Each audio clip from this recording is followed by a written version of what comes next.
parents thought the golden retriever wanted their baby's food. They were wrong about everything.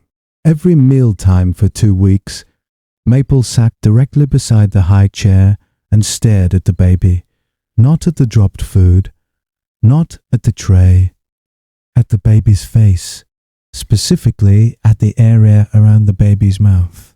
She had never done this before. She had been in the house for 3 years, and mealtime had always been the same. Maple in her bed in the kitchen corner, waiting, patient, unremarkable. Then their son Caleb turned 10 months old, and something in Maple shifted in a way that no one in that house could interpret correctly. Vivian Nakamura was a kindergarten teacher. She knew animals well enough to know that a dog sitting beside a high chair meant one thing: the dropped food was worth the wait. She tried to correct the behavior for the first 4 days before she stopped trying, because Maple's response to being redirected was to wait 2 minutes and return to the same position beside the same chair and resume the same focused attention on Caleb's face. Not the tray, not the floor, the face. Her husband Paul thought it was protective instinct, that Maple had simply decided the child in the chair was a priority and stationed herself accordingly. He mentioned it to his sister, who had 2 dogs of her own. His sister said Goldens sometimes became sentinel animals around infants, and that it would pass. It had been in a Facebook group she followed, apparently. Paul considered this settled. 3 days later, Maple did something new. During a feeding, sweet potato and oat cereal, a meal Caleb had eaten without issue 7 times before. Maple rose from her position beside the chair and placed both front paws on the tray. She pressed her nose to within 2 inches of Caleb's open mouth. She inhaled, long, focused, deliberate. Vivian pulled her off immediately. Maple sat. Then she rose again. Then Vivian sat her in the hallway and closed the baby gate. Maple scratched at the baby gate for the entire remainder of the meal. Not frantic, methodical. The next morning it was the same, and the next. Every mealtime, the gate, the scratching, the focused return to the same position beside the same face. Vivian mentioned it to their pediatrician at Caleb's 10-month checkup. The pediatrician said dogs sometimes fixated on the smells of food in the environment around infants, and that if it was disruptive they could try management strategies. Vivian nodded. She felt, sitting there, that she was describing something different. She could not say what. If you stay for stories about what animals sense before we do, you are in the right place. Subscribe so you don't miss the next one. On a Thursday evening, Caleb refused his dinner.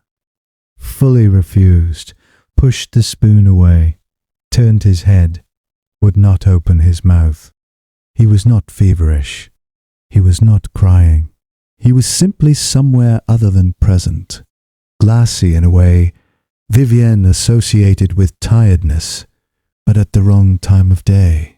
She took him to the living room floor to play, and he sat without reaching for anything, which was not what Caleb did. Maple crossed the room at a pace that made Vivian go still.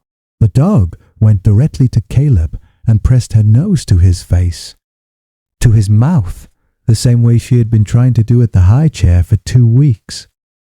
She inhaled. Then she turned and looked at Vivian directly. And Vivian has said since that she cannot explain what she saw in that look, except that it was not a dog waiting for something. It was a dog who needed her to move. She called the after-hours nurse line. She described the refusal to eat, the glassy quality. The nurse asked 2 questions. Then she told Vivian to go to the emergency room now. Caleb's sodium levels were critically low. He had a rare condition called congenital adrenal insufficiency, a disorder in which the adrenal glands fail to produce adequate cortisol and aldosterone, causing electrolyte imbalance and metabolic crisis. In infants, it can present as refusal to eat, lethargy, and vague unresponsiveness before progressing rapidly. In the 2 weeks before the emergency room visit, Caleb had been in the early stages of a slow developing crisis. His body chemistry had been shifting. Subtly, Dr. Amara Okonjo, pediatric endocrinology, told them the following morning. The dog was detecting cortisol-related metabolite changes in Caleb's breath, she said. When adrenal function is compromised, volatile organic compounds in exhaled air shift in ways detectable by a dog's olfactory system at parts per trillion concentrations. She had been reading those compounds at the high chair for 2 weeks. She was trying to tell you. She looked at Vivienne. You were right to come in when you did. Another 6 to 8 hours and we would have been managing an acute crisis. Has your dog ever done something that made no sense until it was the only thing that made sense? Tell us in the comments. These stories deserve to be heard. Vivienne thought about the high chair, the same seat, the same face, the same 2-inch gap between Maple's nose and Caleb's mouth for 14 meals across 2 weeks, while Vivienne corrected the behavior, and Paul consulted a Facebook group, and the pediatrician suggested management strategies, and all of them built very sensible frameworks for what a dog sitting beside a baby's chair must mean, because the sensible framework is the one that requires nothing alarming to be true. Caleb is on hormone replacement therapy. He is monitored every 3 months. He is doing well. Maple sits beside the high chair at every meal. She does not press her nose to Caleb's face anymore. His chemistry is managed now. The reading is normal. She sits beside him because she always has, because she learned that this chair and this face are her business, and she has never revised that conclusion. Every guardian deserves to be seen, even the ones who never ask for anything in return. If these stories matter to you, subscribe so you never miss the next one. Vivienne does not shoo her away from the chair anymore. She watches Maple's posture during meals, the way another person might watch a monitor. If Maple rises and moves toward Caleb's face, Vivienne has a plan. She has the pediatrician's number. She has the after-hours line. She has learned to read what the dog is reading.